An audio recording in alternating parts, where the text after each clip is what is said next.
is not sorted out, maybe you can start with Dr. Marcin. Sure. Yes. Yeah.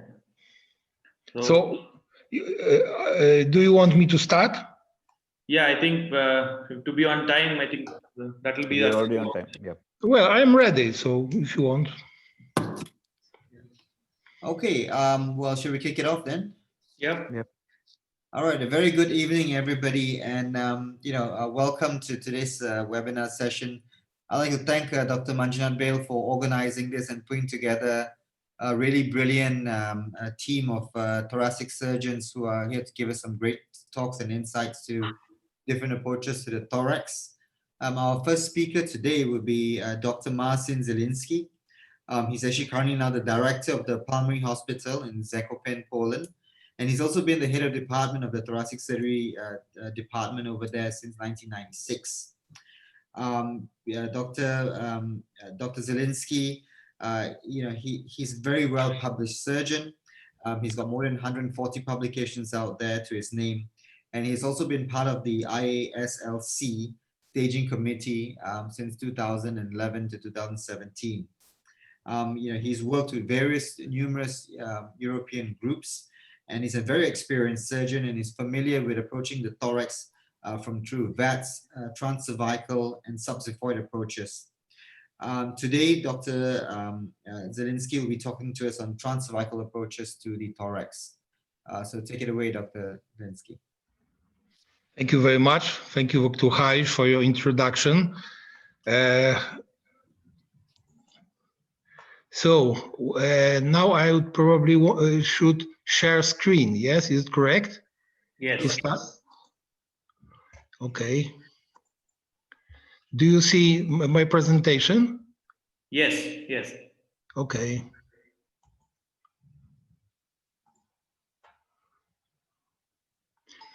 Okay, so I am very honored to be with you and to have opportunity to share with my experience on transcervical approach to the thorax.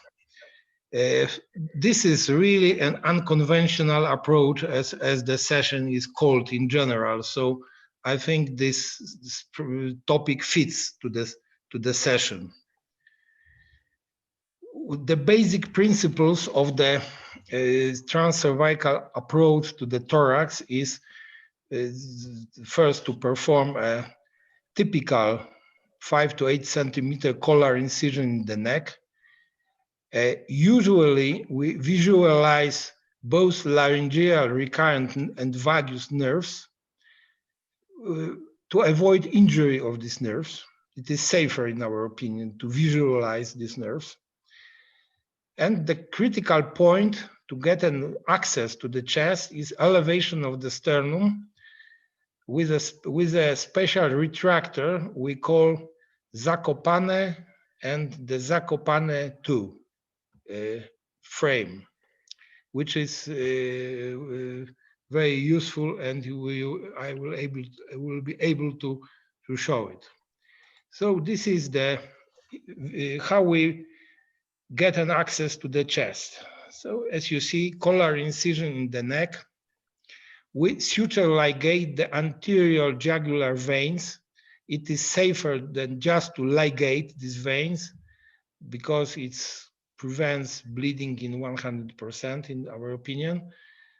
Then elevation of the sternum. So is the hook connected to the, in this case, this is a Zakopane 2 frame, which is unilateral frame. It is connected to the operating table on the side opposite to the operated one. So if we want to do a, let's say, right lobectomy, the Zakopane is connected to the left side, and the right side of the patient's chest is free. It's not, there is no problem to get to the chest. So this is the part of the video I would like to show you, the AP window, how we get to the AP window.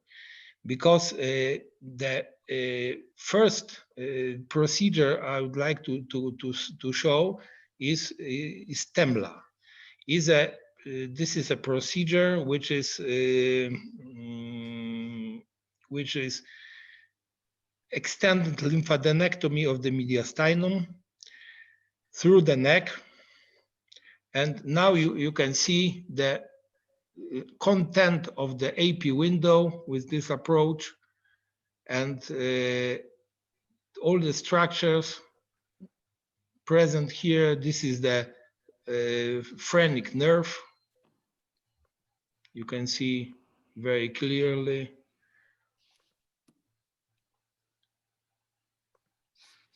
Then the pulmonary artery, which I touch with a peanut now. The pericardium, the ascending aorta, the left vagus nerve, all these structures are very clearly visible with this approach due to elevation of the sternum. The elevation of the sternum is a key.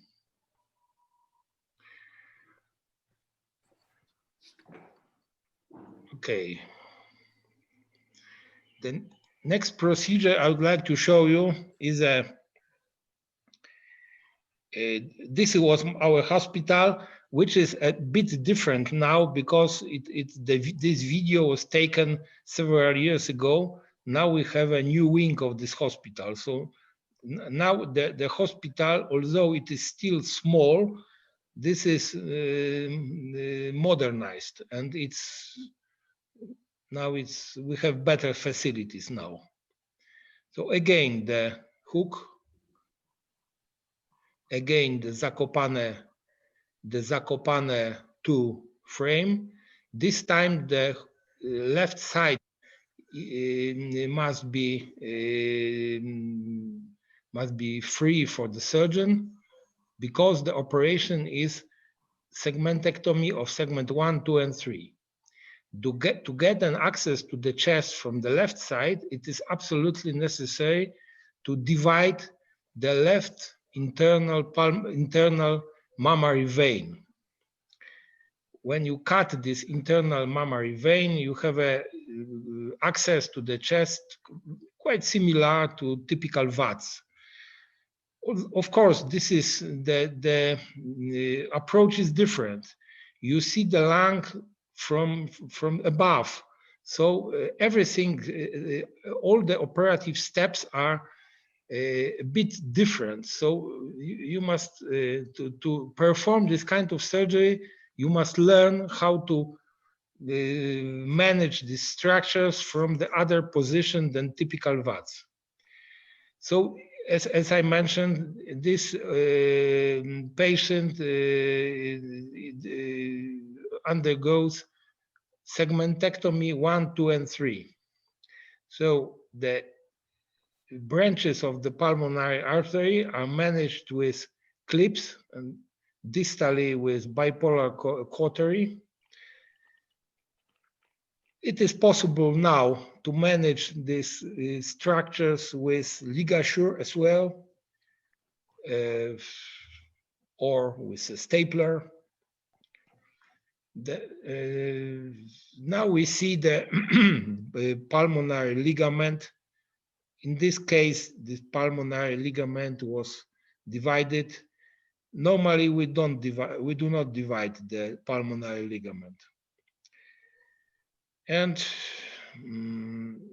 this is the pulmonary vein, superior pulmonary vein. So the way these structures are managed are virtually the same as is done during VATS, typical VATS surgery, as you see. The angles for introduction of staplers are quite comfortable. I would say some structures are more easily managed through the neck than through the VATS approach. Some elements of the operation are more difficult through the neck, obviously. The main advantage of this approach is that it combines the ultra-radical lymphadenectomy, which is TEMLA, bilateral ultra-radical, with minimally invasive approach through the neck. Especially on the left side, this procedure is much more radical than that, because you may dissect bilateral the nodes, and as you see, this was the trying if the lingula can ventilate. It can be inflated a bit. So the last application of the stapler, and segments 1, 2, and 3 are removed in the back. We usually put 2 chest tubes after this operation through the neck. So this was the left-sided procedure, and this is the right-sided procedure. This is the right upper lobectomy. So the initial step is the management of the upper trunk of the right pulmonary artery. As you can see, the view is perfect. The management of this structure, I would say, is easier than through the typical VATS. The angles are perfect. There are some steps I will show you in a minute that are more difficult, but management of the upper trunk, the management of the vein are quite comfortable.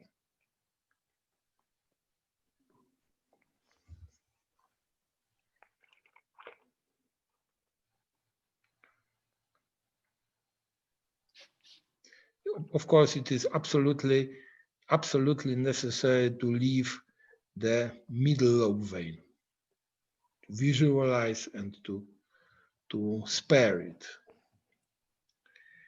So one of the structure, it is much easier to manage through the neck is the segment 2 artery. You can see it very well.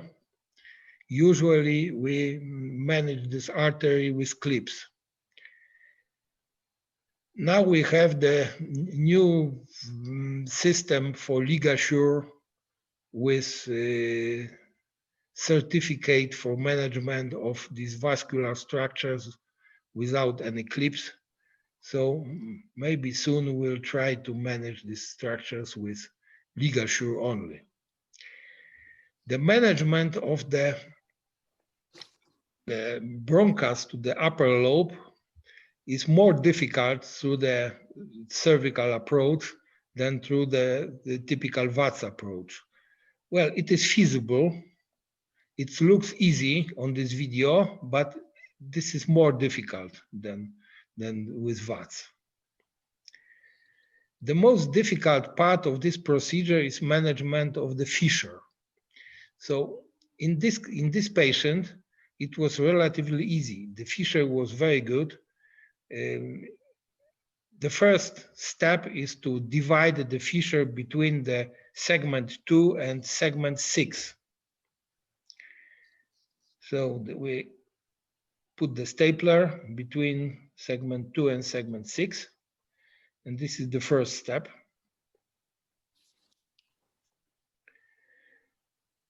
As I told you, this was a very good patient for this operation. The fissure is very, very well developed. The next step is a division of the fissure between the middle lobe and segment 3. So you have to rotate the lung a bit to visualize the middle lobe and the upper lobe, and to put a stapler between these lobes. So this is the second application of the stapler. between segment 2 and segment between segment 3 and segment and middle lobe. For me, it was the most difficult part how to perform this operation, and I learned this technique quite long. Finally, I understood that it has to be done in this way. So this is a small part of pulmonary tissue between these two incisions, and the third application of the stapler will complete the resection of the lobe.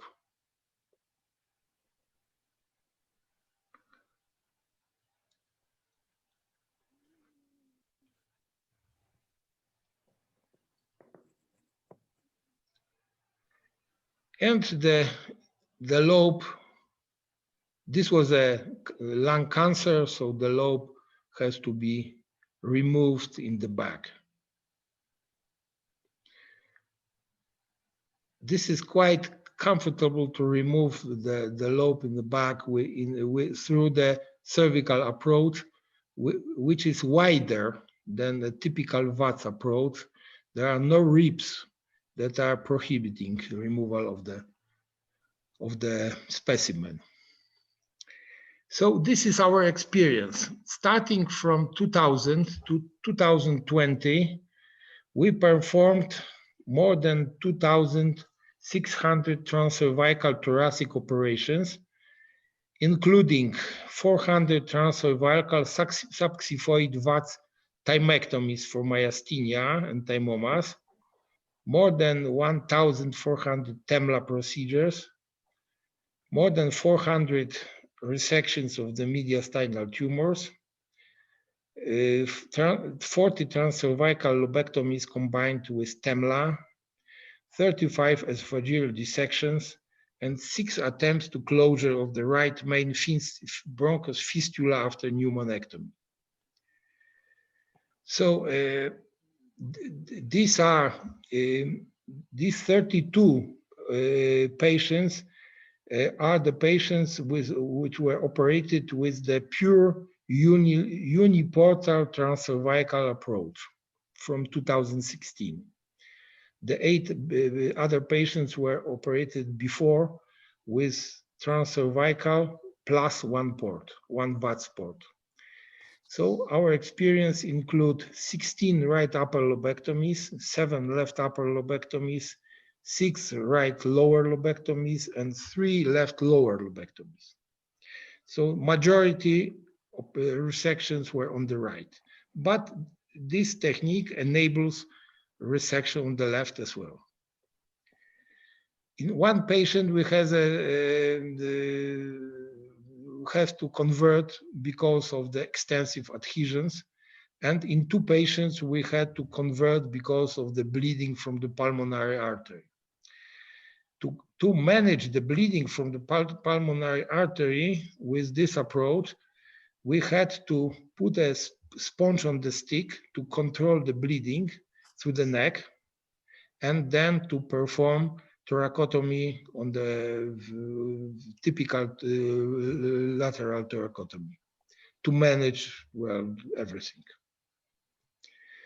Unfortunately, we had 1 postoperative death after right upper lobectomy due to the bleeding from the pulmonary artery, injured by the tip of the chest tube on the 6th postoperative day. We had also postoperative complications in 4 patients. In 1, there was a laryngeal recurrent nerve palsy, which led to respiratory insufficiency, but the patients recovered. The brain stroke in 1 patient and pleural hematoma in 1 patient. Mean operative time with this group of transcervical lobectomies was 218 minutes, but some of the procedures were much longer. For the whole procedure, consisting of TEMLA plus imprint cytology to check the mediastinal nodes, and lobectomy. For the lobectomy itself, this operating time was about 3 hours, less than 3 hours. Because we perform in our institution, we perform both typical standard VATS with 1, 2, or 3 ports, and sometimes we perform subxiphoid approach for pulmonary sections as well. No, and we also perform transcervical approach as I showed you. So I tried to analyze the advantages and disadvantages of all these approaches in this article published in Journal of Thoracic Diseases. And for example, upper trunk of right pulmonary artery. And in my opinion, probably the range of difficulty is similar for all these techniques, although in my opinion, well, maybe with a small advantage for transcervical. Right segment 2 artery, transcervical is the best. Subxiphoid is the most difficult. Right superior pulmonary vein, probably the range of difficulties is similar. Right upper lobe vein, probably is similar, and so on and so on. I analyze all the details of lobectomy in this way for comparing these 3 techniques in this article. The other advantages of the transcervical approach is this is less painful than VATS. This is virtually no chronic pain in any of the patients we operated on with this approach. The approach to the upper mediastinum is probably more complete than VATS. What are the disadvantages? Approach to the lower mediastinum is probably worse than in case of VATS. And in case of previous cardiac procedures and severe atherosclerosis, the transcervical approach probably cannot be used. So this is the conclusion of this short presentation. As I presented, we performed more than 2,600 operations. It is not possible to summarize all this experience in 20 minutes. But my conclusion is that this approach enables performance of various thoracic surgical procedures with minimal invasiveness, low mortality and morbidity, and very high effectiveness. Thank you very much. Thank you very much, Dr. Zielinski. That was a brilliant insight to a very different approach to the thorax. It's amazing how you innovate, and you've done that. It's great. I think what we'll do is we'll keep the questions to the end. And so I would like to present our next speaker, Dr. Norberto. Dr. Norberto Santana Rodriguez. He's currently the head of the thoracic surgery and the director for the VATS and the RATS program in the prestigious King Faisal Hospital and the I Faisal University of Riyadh, Saudi Arabia. Now he's performed more than 3,000 adult thoracic surgeries, as well as more than 85 successful lung transplantations. He's very well published. He's an analytical researcher with a strong background in translation research, regenerative medicine, as well as organ bioengineering and evolving technologies.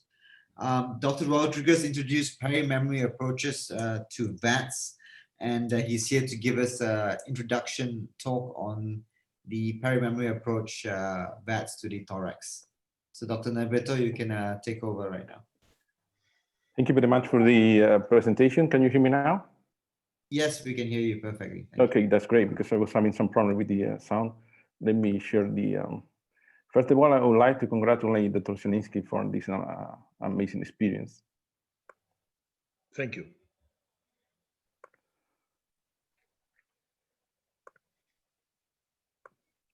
All right. Also, I would like to thank the invitation and the opportunity to discuss this really, really interesting topic. This is the disclosure of my presentation. We are committed to research and surgical innovation at King Faisal Specialty Hospital in Riyadh, based in Riyadh, Saudi Arabia. The hospital is the tertiary care leading hospital in the Arabic world. We have already set the video-assisted thoracic surgery program, the robotic-assisted thoracic surgery program, the BATS hyperthermic intrathoracic chemotherapy program, a BATS training program for fellows, among other surgical innovations. So we consider surgical innovation a new and innovative technique in the practice of surgery and improvement in the delivery and quality of surgical care. We wonder, despite the revolution of the BATS and the uniportal, we wonder if we could find a less painful and more cosmetic minimally invasive approach for female patients without affecting the advantage of the minimally invasive, the current minimally invasive thoracic surgery. To be able to deal with thoracic diseases and be able to perform the regular and simple or more complex surgical procedure by BATS. That's why the perimammary BATS program started. Different from the regular utility incision, you can see here, the perimammary is 2-4 centimeter vertical and curved utility incision performed in the perimammary fold to reach the 5th or the 4th intercostal space, with muscle sparing, providing a good visualization of the hyaline and the pleural cavity that can be easily converted to perimammary thoracotomy if needed. Here you can see the approach, curve, vertical and curved 4 centimeter approach in this case. So we're dividing the subcutaneous tissue.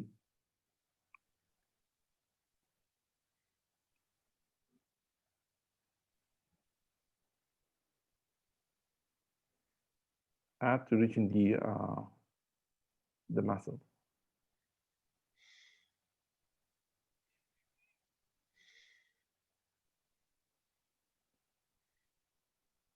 Once we have reached the muscle, we create a pocket, retracting posteriorly the subcutaneous tissue and the skin, a pocket over the muscle, without dividing the muscle, just to expose the intercostal space that we need to approach.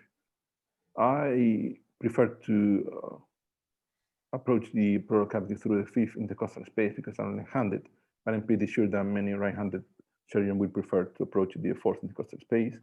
So now we are spreading out the muscle fibers over the 5th intercostal space, over the superior border of the ribs, without muscle division. You can see here the border of the rib, dividing the pleura and approaching the pleural cavity. Finally, we put the alexis. This is the appearance of the approach.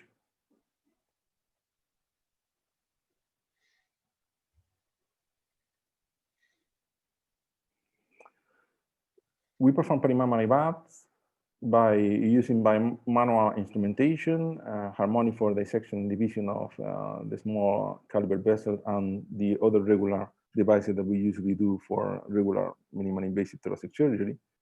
The perimammary can be done by portal, as you can see on the left side, or uniportal. Even for patients who underwent thoracotomy, like this patient she underwent thoracotomy plus scapulectomy, the perimammary was very helpful to face the fibrous and vascularized adhesions between the lung and the pleural cavity, and perform the cementectomy and lung metastasectomy for this patient. So I would like to show you some of our cases, starting with perimammary BATS middle lobectomy in a 59-year-old female patient with bronchiectasis in the middle lung, completely destroyed, and recurrent respiratory infections. As you can see, there were fibrous and vascularized adhesions from the lower lobe to, sorry, the middle lobe to the chest wall, anterior chest wall. That's why we did biportal perimammary to be able to mobilize the lump from the chest wall. This is the vein from for the middle lobe. The fissure was completely stuck. Fibrous adhesion was difficult to identify the artery, but at the end we did it. This is the artery. And the trick for the middle lobectomy, in my opinion, is to open the fissure between the middle lobe and the lower lobe. Once you have done this, the approach to the vascular structure and the bronchus is really easy. We are opening now the fissure.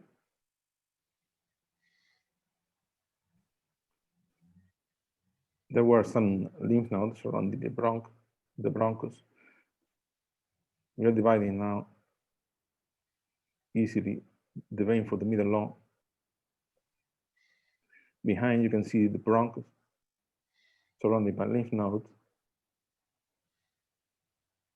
You can see the area was oozing due to the fibrous and vascularized adhesion that the usually bronchiectasis is causing. So we're now stapling and dividing the bronchus for the middle lobe, and behind you can find two small posterior branches for the middle lobe.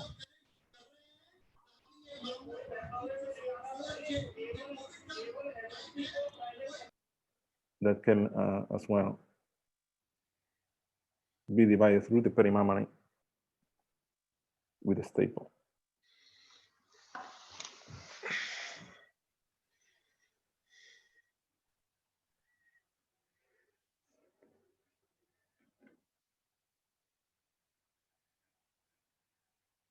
Finally, the removal of the middle lobe.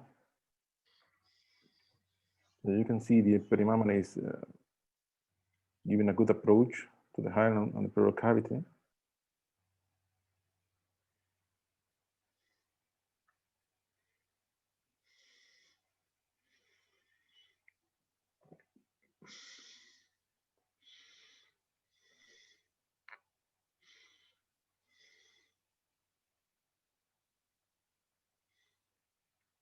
Specimen out.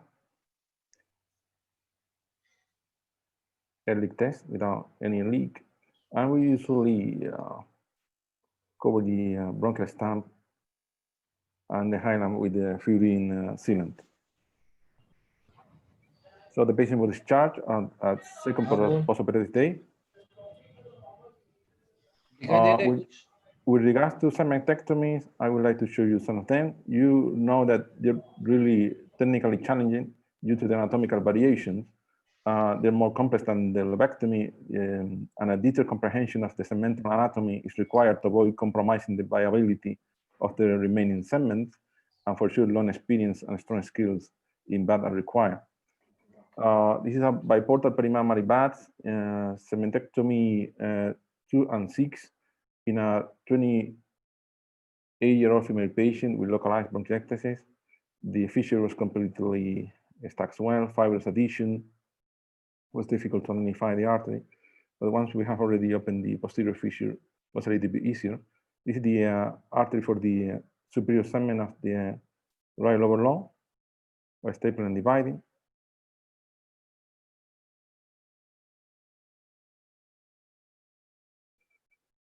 This is the bronchus for the posterior segment of the right upper lobe. Fibrous adhesion really stuck and difficult to dissect, as expected in this kind of difficult cases. This is the bronchus for the superior segment of the right lower lobe, staple and divided. The same with the bronchus for the posterior segment of the right upper lobe, staple and divide.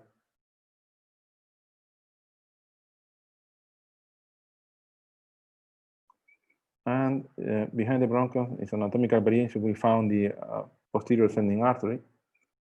We use the hemolog and we divided with the 7mm mode of the harmonic, and the posterior segmentectomy and the superior segmentectomy is done. No air leak and fluorine sealant, as we usually do at the end of the surgery. The patient was discharged at 4th postoperative day. This is a uniportal perimammary bath segmentectomy one extended to segment 2 in a 35-year-old female with an undiagnosed solitary nodule in the apical segment of the right upper lobe. So the combination of the perimammary with the 4K technology was really, really an experience, amazing journey. So you can see here is the arterial branch for the apical segment.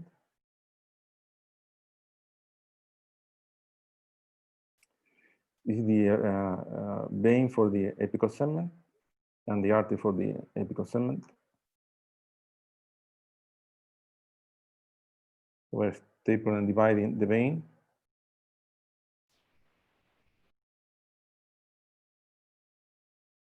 And then the artery.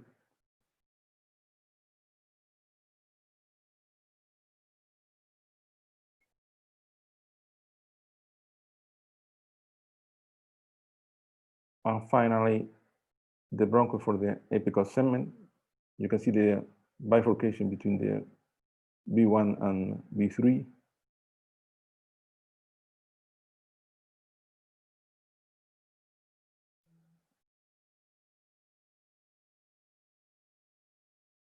Bronchus dissected, staple,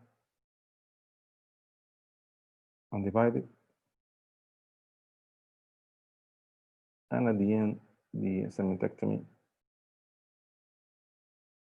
through the intersegmental plane.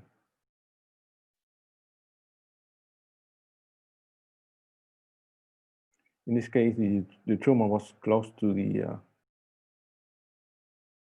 posterior segment. That's why we have to extend a little bit more the segmentectomy to the posterior segment to get the free margin, as you can see there.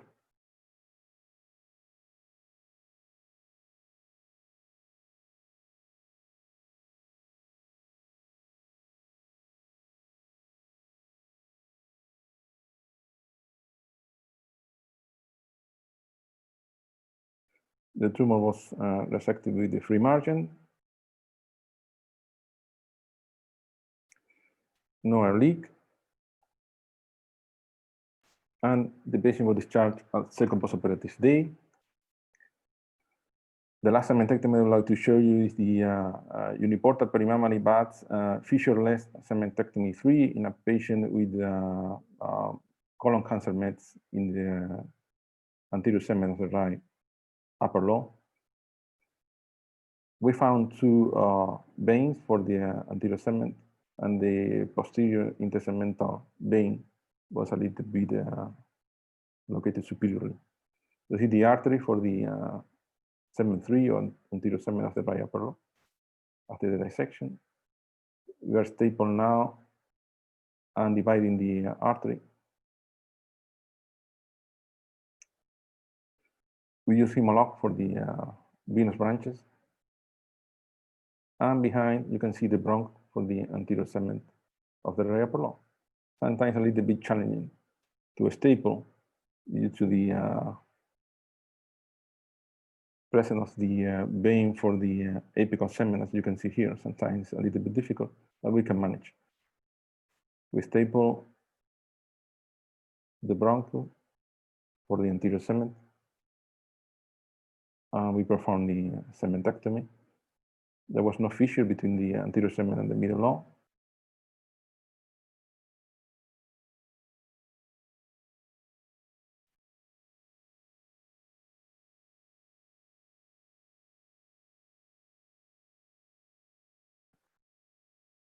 We're dividing the segmental plane now between the segment 3 and segment 1, anterior and apical.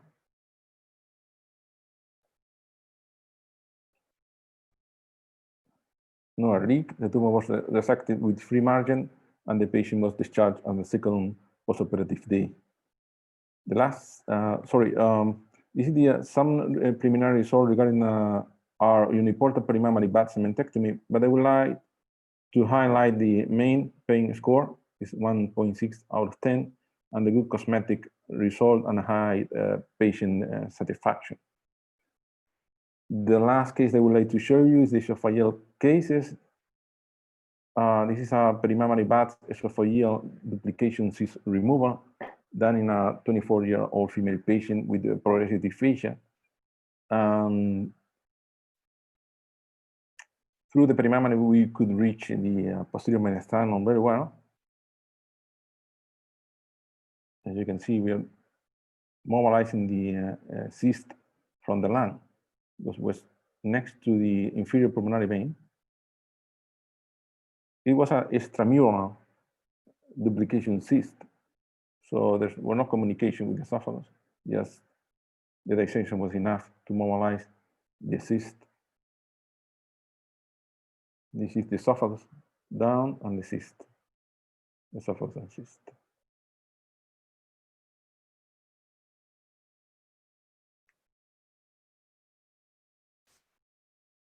You see, there's no connection with the esophagus. But we have to dissect carefully the area to avoid injuries in the esophagus or perforation.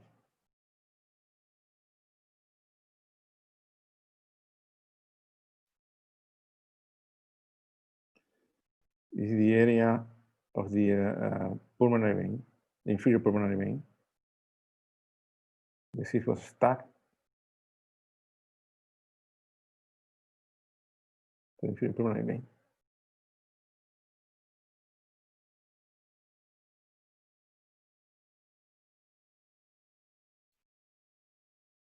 Just last step now, so we are dividing the adhesions between the esophagus and the cyst, mobilizing the cyst from the pulmonary vein, making sure that the pulmonary vein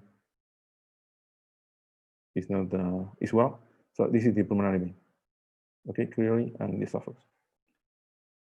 Okay, the patient was discharged on first postoperative day without complications.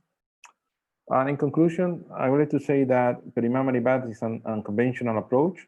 It's safe and feasible, provides excellent visualization and exposure of the highland and the pleural cavity, anterior and posterior mediastinum, reduce length hospital stay, less pain, and good cosmetic results.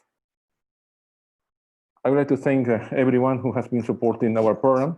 I would like you to see the video about Saudi Arabia. Every corner hides unseen treasures in unknown places. Treasures of breathtaking beauty that leave you spellbound, where you can reach new heights and feel on top of the world. Run your fingers along the relics of a rich past. Discover new places where you can leave your mark. Be the first to witness a land of fascinating journeys. Where in the world could this be? Saudi. Welcome to Arabia. Get your visa now. Thank you very much. Thank you very much, Dr. Norberto. It was a brilliant talk, and really, like I said, I'm very impressed that everyone's pushing the boundaries and challenging new ways to get into the thorax. And thanks for showing us the video of Saudi Arabia. When we can travel, we'll come visit. Hopefully, after COVID. Thank you very much. It's been a pleasure. Great, thanks. So our next speaker, I guess, is it's the Formula One champion of thoracic surgery. I think he needs no introduction. Dr. Diego, welcome. Hello, how are you?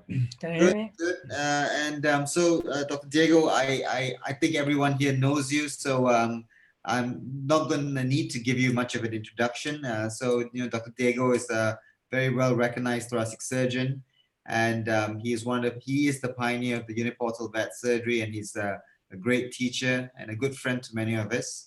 And today, Dr. Diego, I think he's also one of the pioneers in a single portal subxiphoid approach, robotic subxiphoid approach to the thorax. And he'll be giving us a talk today on that. So Dr. Okay. Diego, please take it away. Yeah. Thank you, Harris. Thank you for the introduction. It's a pleasure for me to be here again with a lot of friends, sharing the webinar, such as Norberto, Manu, Marcin, and you. Well, my topic is, I'm going to talk about the evolution of surgery, minimal invasive surgery to the robot. As you know, I was working in the SP robot during the last years. And unfortunately, because of the COVID time, we had to stop the project. We had to stop our development because we already had prepared this year in March, probably the first cases, the first lobectomy cases, Shanghai. So we had to stop. We expect to restart the project next year in the early period. Uh, because as you see, all thoracic surgeons, we are still searching for the perfect approach. Some surgeons like the uniportal, some surgeons like the conventional VATS, others like the subxiphoid robotics, but there's no consensus about which one is the best. Um, we can look into the history of thoracic surgery, and since Jacobeus is the first case in 1910, a lot of things happen. The first thoracoscopic case in a routine, very old-fashioned technique, as you know. At that time, no instruments, but he did successfully the first cases to explore the chest until Rovialo did the first pure anatomic resection with individual ligation of structures. A lot of things happened during that time. And then after the Rovialo first cases, thoracic surgery started to improve to less invasive approaches. But we still continue improving since the first cases of VATS, and then we developed the uniportal VATS in 2010. And since then, we have improved our technique, and now we are able to perform all the cases, all the challenging situations by using a single incision. We found no limitations with the uniportal in terms of sleeve, carinal resection, double sleeve. So we can say that we can do everything nowadays by using a single incision with no limitations, even for the most difficult and the most challenging cases. However, when we enter through the chest, there's still some pain. And this is something that all thoracic surgeons, we as thoracic surgeons, are still looking for, how to avoid the postoperative pain. Even using one single incision, we can still have pain because we involve one intercostal space, and in the intercostal space, there are nerves. So what about if we think about the subxiphoid approach? Try to use subxiphoid approach to reduce the pain, because in this space, there's no nerves, there's no intercostal nerves. So one of my colleagues from Taiwan, who was also an important surgeon, started to develop the subxiphoid approach. His name is Chia Liu from Taiwan. And then in Pulmonary Hospital, we developed this approach more and more. There are two surgeons, Alain and Depicting, that were the most interested in this technique. And then we follow them doing this subxiphoid pure uniportal resections. This is the concept: reduced intercostal nerve injury.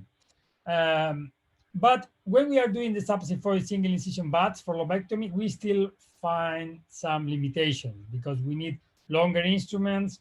We cannot reach the posterior part of the chest easily. Well, it's not approach for all the lobes, and for the lymph node dissection is quite challenging. What are the potential advantages of subxiphoid approach? Well, we don't need to change the position if we want to do both sides. We can do a radical procedure in expert hands, but it should be more difficult. I think that the nerve is not injured, the intercostal nerve, so there are potential advantages in pain. We can approach both cavities with one incision, which is very interesting. And for thymectomy, I think is one of the best approaches because we can control both phrenic nerves and we can do a very radical thymectomy through the subxiphoid approach. As you can see here, I used to perform subxiphoid uniportal approach for thymectomy in different countries around the world. And I think we can achieve a very radical resection that, in my opinion, cannot be done through one side alone. As Marcin promoted, including a cervical incision or just hanging the sternum from the upper part, maybe you can improve the visualization of the neck for a more radical resection. But I think in general, with subxiphoid uniportal, you can do a very complete thymectomy. especially when you use this kind of hook retractor to elevate the sternum. If not available, this is in Pakistan, we use this Langebeck, with traction, and could be useful as well. You can see here that the thymectomy we can achieve is very radical, and I think is very interesting approach. When you are doing a good subsiphoid uniportal, you can do a very, very huge thymectomy. You can remove big thymus from right side, from left side, and I think it's really, really interesting approach. Another advantage of subsiphoid is that we can approach both sides. You can do, for example, lobectomy on the right side, wedge on the left side, or bilateral segmentectomy, which I think is very interesting. And as well, another option is that we can do, for example, a patient with a tumor.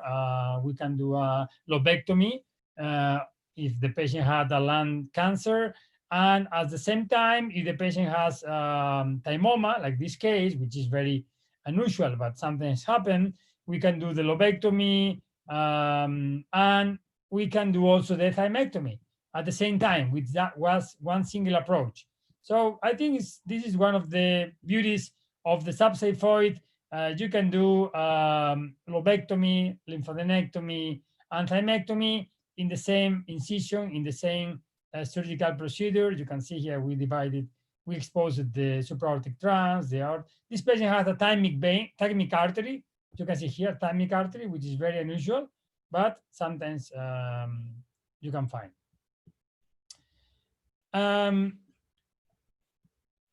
Another thing is that we can, let me take this. We can also, I think that one of the good things of the approach is that the subsiphoid is very useful for lobectomy, for middle lobectomy specifically, because for the middle lobectomy we have a very good angles with the subsiphoid approach. So it's one of the benefits of the subsiphoid, right middle lobectomy, which is I can say in some aspects even easier than uniportal middle lobectomy. But most of the lobectomies are more challenging. Another variant is the use of the subcostal, especially on the left side, because on the left side we compress a little bit the heart. This is why I don't really like the subsiphoid approach for the left side, especially the left lower. So we can use a subcostal incision, which is a little bit more lateral, slightly lateral, and it works very well in the same concept as we do with the subsiphoid. We don't need to remove the siphoid process, and of course we need a longer instrument and we need longer staplers.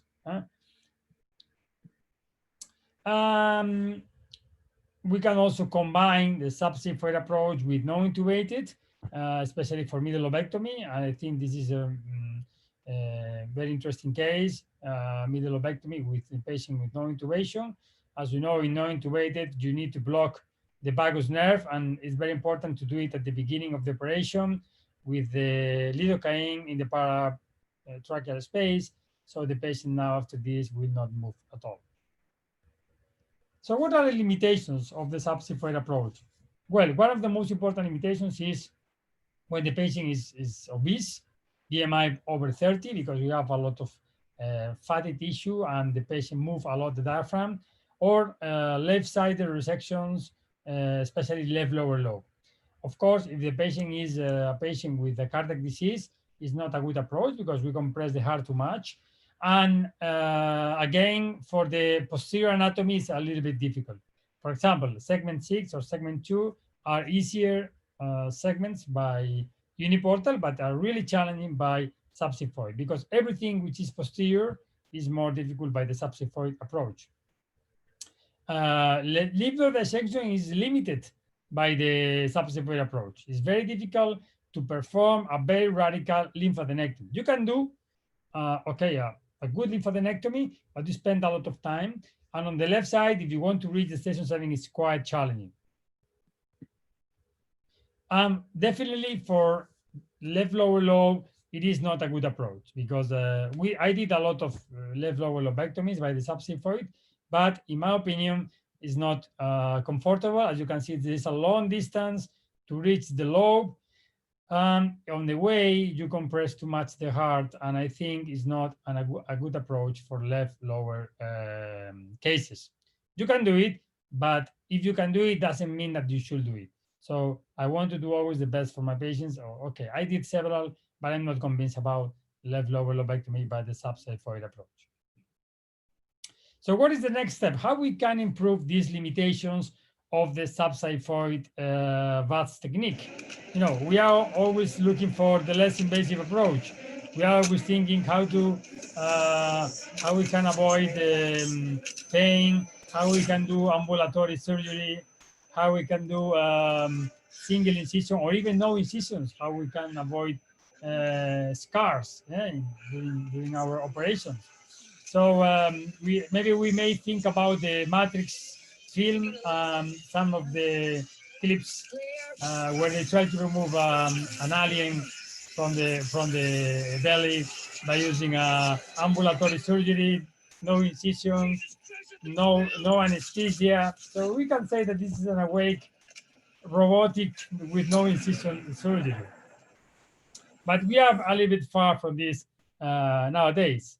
So what about the robotic surgery? What can offer robotic surgery for us to improve our surgery? Well, the robotic surgeons normally they claim that this is more precise, more visualization, 3D. The pain could be even better because the more precise movements. Some advantage they claim for this. However, the robotic platforms, they need 3 to 5 incisions still. They still are needed. What about if we try to combine and develop a subxiphoid uniportal robot? So what about if we try to develop the robot, any kind of robot by using this kind of system, single hole displaying 3 or 4 arms, and instead of using an intercostal approach, we use a subxiphoid approach. So this is what we started to develop with the SP technology 3 years ago in the lab in the United States, and we improved the robot until we did all lobectomies and all thymectomies. We were ready to start this year the lobectomies, but unfortunately, the COVID broke our plans. So this is the concept, as you know. This is like a camera, which is angulated camera, 3 instruments, and we can exchange the instruments. This is a 2.5 centimeter diameter with 4 holes.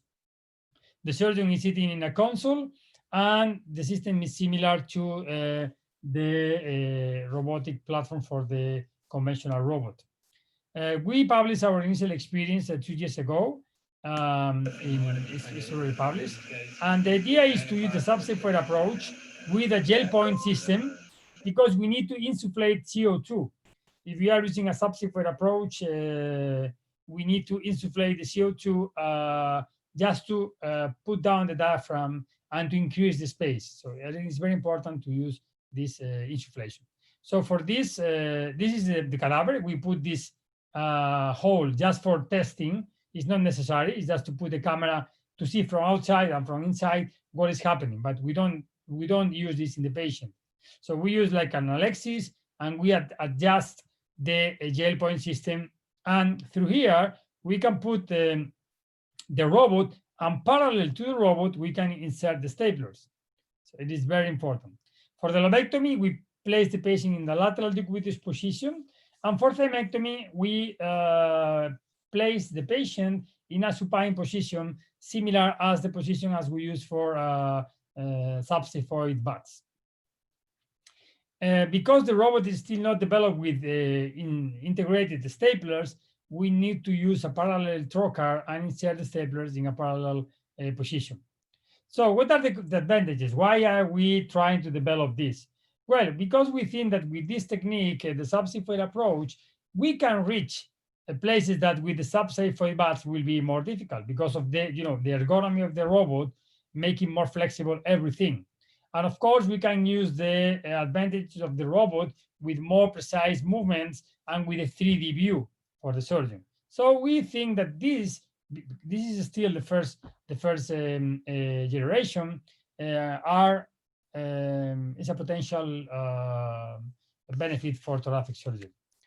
However, this system is still in the beginning, so we found some limitations. I think it's not useful for surgeons who are not used with the uniportal view. The coordinations, the arms and the camera is not easy at the beginning. Of course, will be also difficult for obese patients. The bleeding will be not easy to control.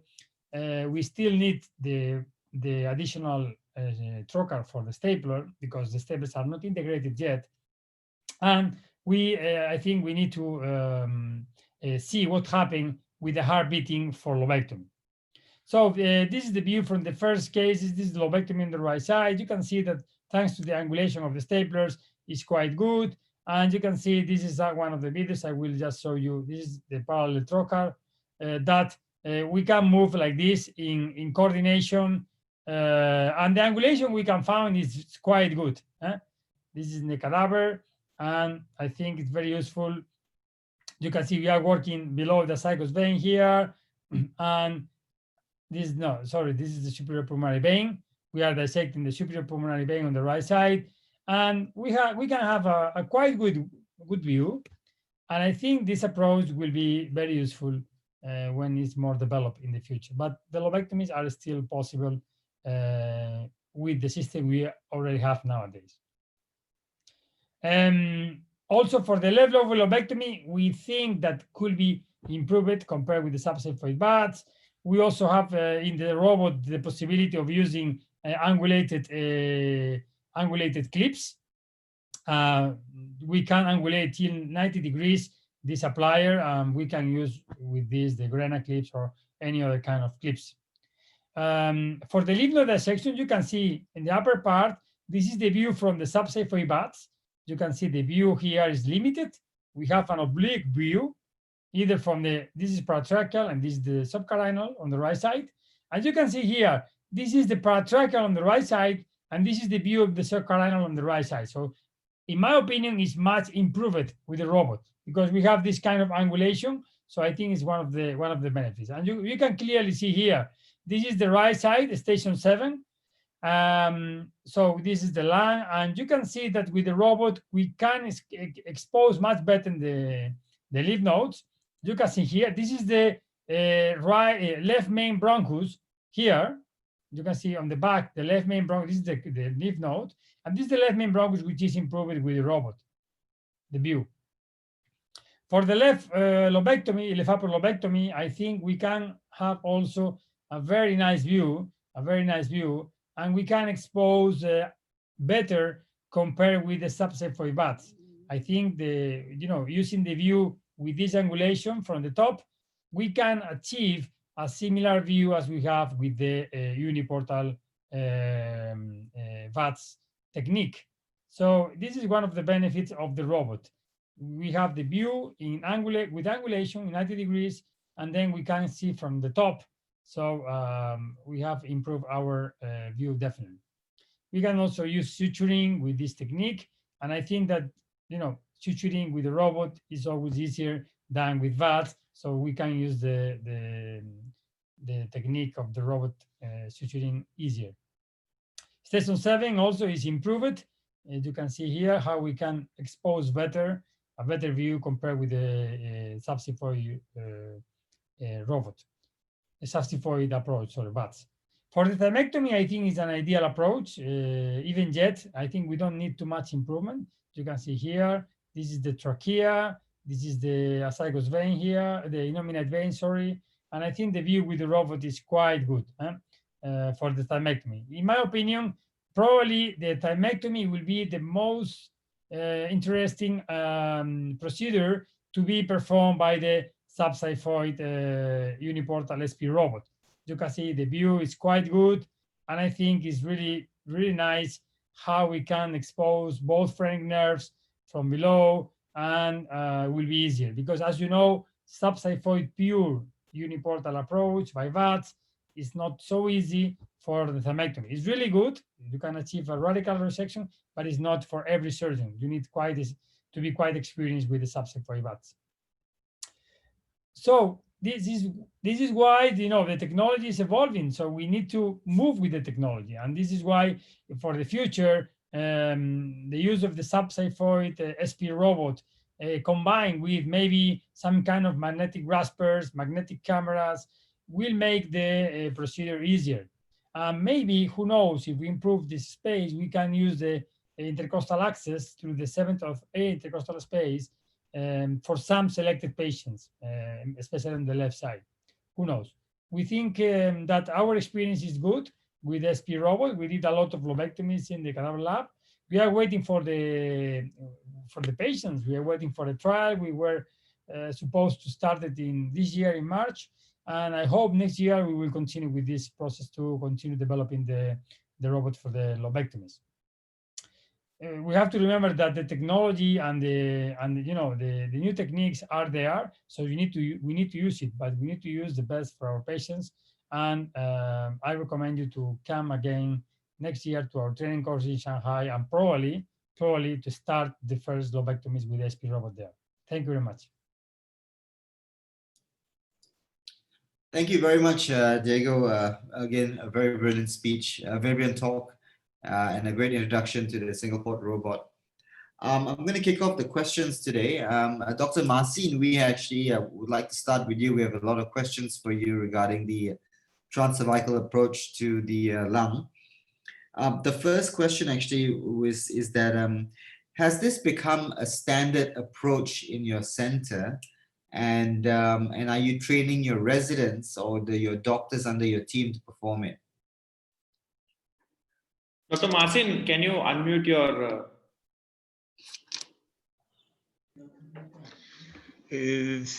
No, this is not a standard approach in my center, because I am still learning myself. This is a developing procedure. And I think that good candidate for this approach is a patient who has an operable lung tumor and suspicious nodes, because this procedure is a combination of lymphadenectomy done by TEMLA procedure, and we try to this approach only in case we are not sure if the nodes are negative. So that's why we have not so many patients operated on until now.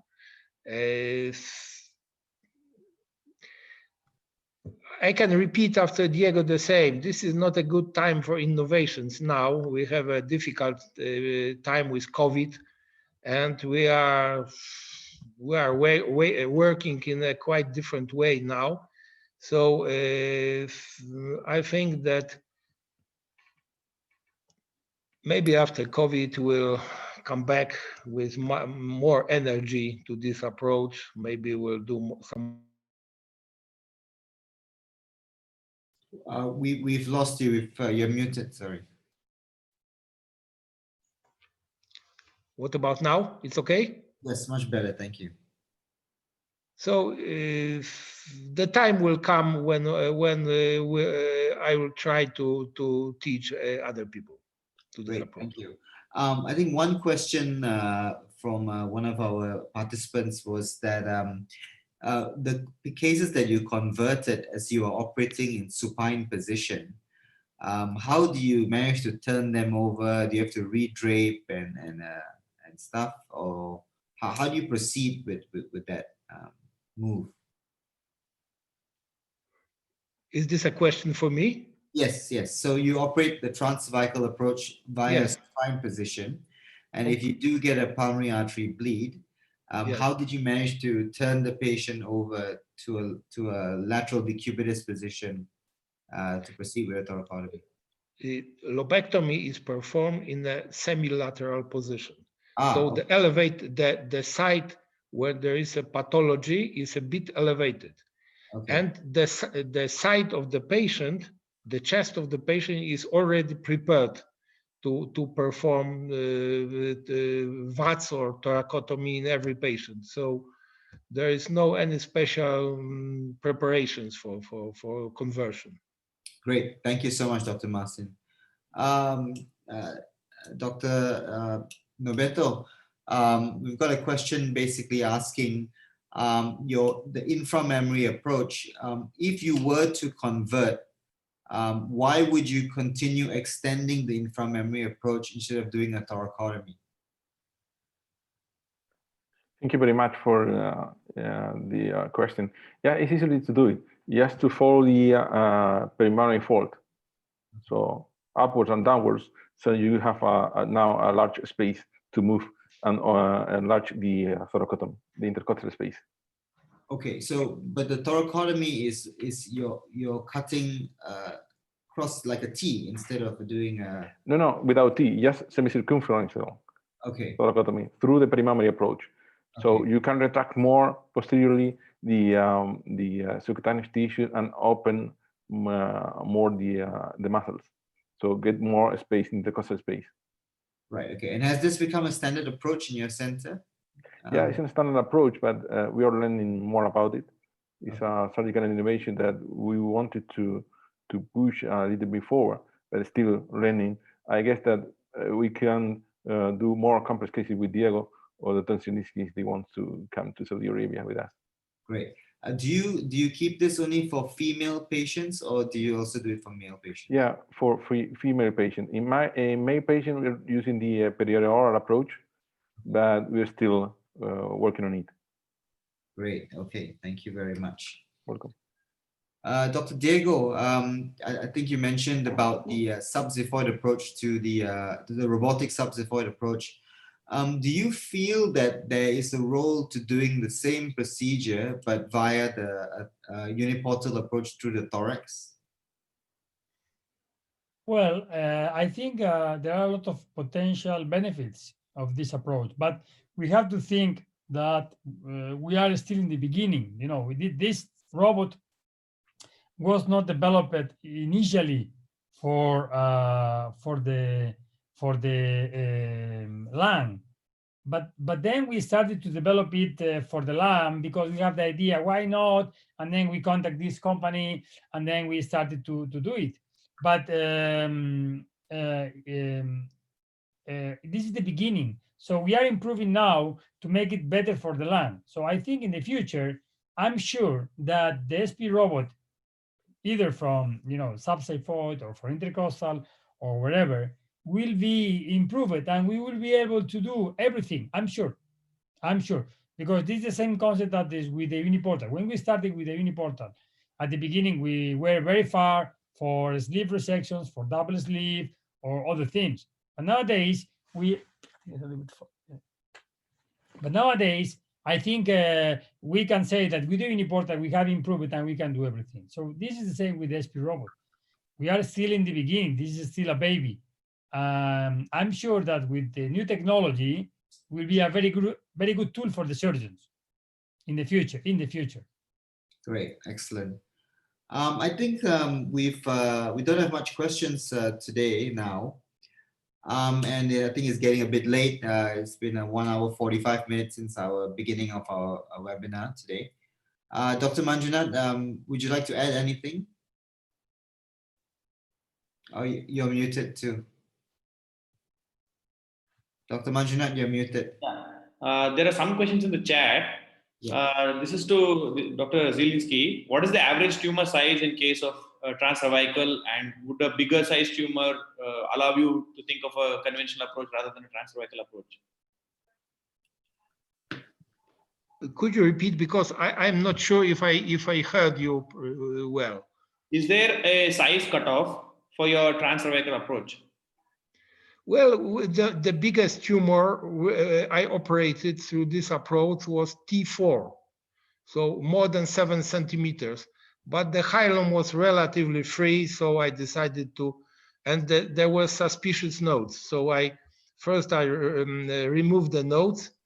They were clear on intraoperative imprint cytology. and then I performed the right upper lobectomy with T4 tumor. So it is possible, it's feasible. And the other question is, do you feel the specimen retrieval is easier by the transcervical approach?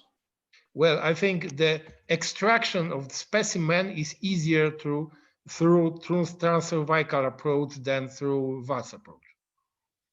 Okay. Dr. George is here. Dr. George, do you want to add some points on it? Dr. George? Yeah. Okay, I think he's not available. Dr. Harish? I think it's fine. I think there was a question by Dr. Najat on contraindications, but I think Dr. Marcin already mentioned it earlier, that, previous stenotomy, very dense adhesions, I think he doesn't perform the transcervical approach. Yeah, Manju, can I have a pass on a question, please? Yes, please. Yeah, Marcin, this question is for you, actually.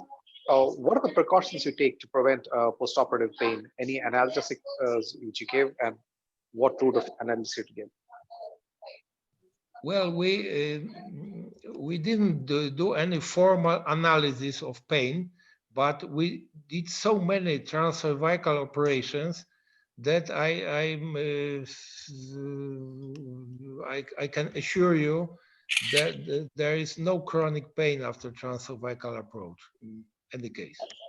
My second question is, you mentioned at one point that for left-sided lesions, you actually do a bilateral lymph node dissection.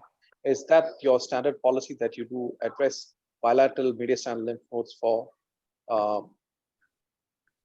whichever lung-sided lung lesion you do? I think that my experience with transcervical approach to lobectomy is still quite limited. Nevertheless, the biggest advantage for this approach for left-sided tumor is that extent of lymphadenectomy is much bigger than through VATS. You can remove station 1, 2, 3 bilaterally, and which is not possible through the left side VATS approach. So I think this is a future for this approach, maybe. I think that's an excellent point you brought up. Is a significant advantage I feel in left-sided lesions. I agree with you.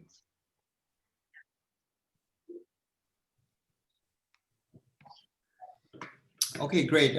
So any questions from the panelists, Dr. Norberto or Dr. Diego? Well, I have a remark regarding Diego's presentation. It was a pleasure, Diego, to see you in action again. And but regarding the subxiphoid approach to the left lung, if you combine subxiphoid with elevation of the sternum, the approach to the left hilum is much easier. I tried to perform some subxiphoid pulmonary section on the left side as well, and due to elevation of the sternum, it is easier. The heart is not an obstacle. Yeah, I know. But if we are talking about pure subxiphoid uniportal, this is the limitation. Of course, But if you elevate the sternum, you can have a better exposure. Yeah, I agree. If you elevate the sternum, the approach is still uniportal subxiphoid. Yeah, well, yeah, we have to make another incision, but on the neck. But it's no. Without the neck, without the neck, just subxiphoid with elevation from the lower. With elevation. You mean? Yeah. It's better. But it's still difficult. Still difficult for the station 7. Very difficult. Mm-hmm. This is one of the limitations. But I think the technology is here for us, right, to improve these limitations. I think that this uniportal robotic approach is a fascinating area for me. I think it's a future. for Yeah, surgery. And you can do, if I had it, I could even try to do the full esophagectomy through the neck, through the single incision in the neck, if I had this technology. This is, I think this will expand our abilities in the future. yeah, sure. We have to improve it. Yes. Great. Thank you very much, everybody. Dr. Marcin, Dr. Norberto, Dr. Diego, Dr. Manjunath, thank you very much for organizing this brilliant webinar and getting everyone together. And with that, I think it's getting late at night, and let's conclude today this event. Thank you very much. Thank you very much. All right. Goodbye. Very much. Thank you. Bye bye. Bye-bye.